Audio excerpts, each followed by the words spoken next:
Welcome to the Focus on Community segment. Today we're going to be spotlighting the Slinger Museum continuing exhibit. And during the course of the year, the Slinger Museum has exhibits that they choose to do. And Tom, you are currently the president of the Slinger Museum, and you're doing a Memorial Day exhibit that has started already in the month of April. We're recording this in early May, but I'd like to talk about that Memorial Day exhibit. Yep. So it's been in our eyes for a while to do something like this. Yes, we started it a month early, but we think that it's special enough that we really wanted to get, where we could have 6, 7 openings where people could come in and see the exhibit. But what we have is we have about 18 mannequins, all dressed up in uniform, from all local veterans. And some are Purple Heart Award participants, some are Silver Stars, and when you walk through, it is just, it gives you a little bit of, American, you're proud to be American, and you really should, thank these guys for everything that they did for you. Definitely for our freedoms that we currently live with here in the United States. I did visit the exhibit, and it is very moving having those uniforms on a mannequin, knowing that some of them that coincide with a picture board of the actual soldier and what their life was serving in the military. It's a very moving exhibit for anybody that either was in the military or not in the military like myself, and the selfless service that goes into serving our country.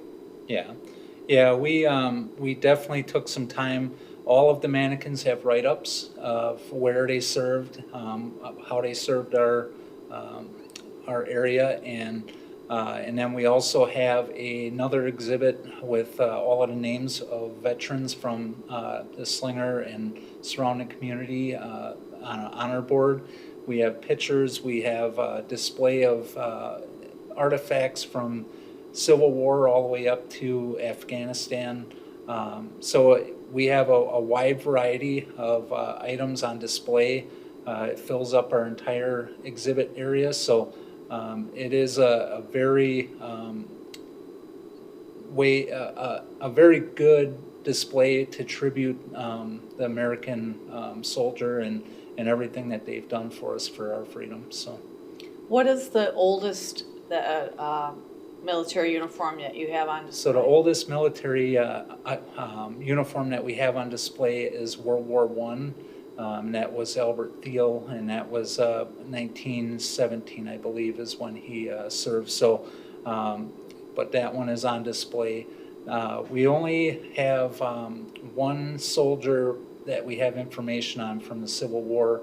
We don't have any items from him, but we have a write-up on him. But yeah, World War I is really where the information starts. So. Okay. And on that display, again, I mentioned that you do have a storyboard for each uniform, and you're not just focusing in on one branch of the military? Nope. So we basically have all of the branches of the military, including the Coast Guard, Army, Marines, and I'm going to forget one here, and Air Force. They're going to be Air Force, Navy. So we have them all, and National we have Guard. uniforms from all except we don't have Coast Guard and National Guard for uniforms, but we do have write-ups on them, and we actually have write-ups on all of the different conflicts and the years that they happened. So that's kind of a moving tribute too. You can read up on the different conflicts that have happened in the country and how long people served. So. Okay, and that runs through Memorial Day? It runs through Memorial Day, so our regular openings, you can come down and view it, and then we are going to be open on Memorial Day from 12 p.m. until 4 p.m. to show that exhibit. I believe that we are going to have the honor flight there, and they're going to have a table set up, and then we're going to have some other people in displaying some different armory and stuff from the different conflicts. So. Great. Now we're going to talk about another display because it follows this 1 week later on June 7th. Yep.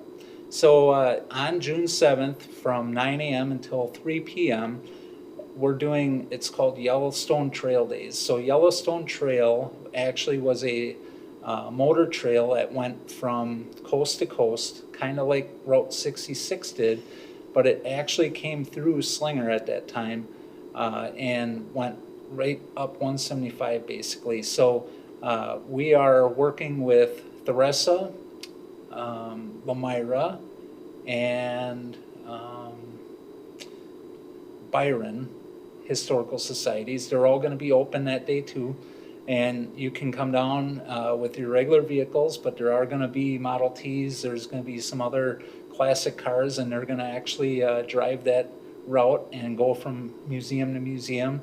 You can start at any of them and just stop in, enjoy the museums, grab some different information that we have on the Yellowstone Trail. We have packets that kind of explain the trail, and it's kind of a neat day because you get to see cars, and it's just a fun day.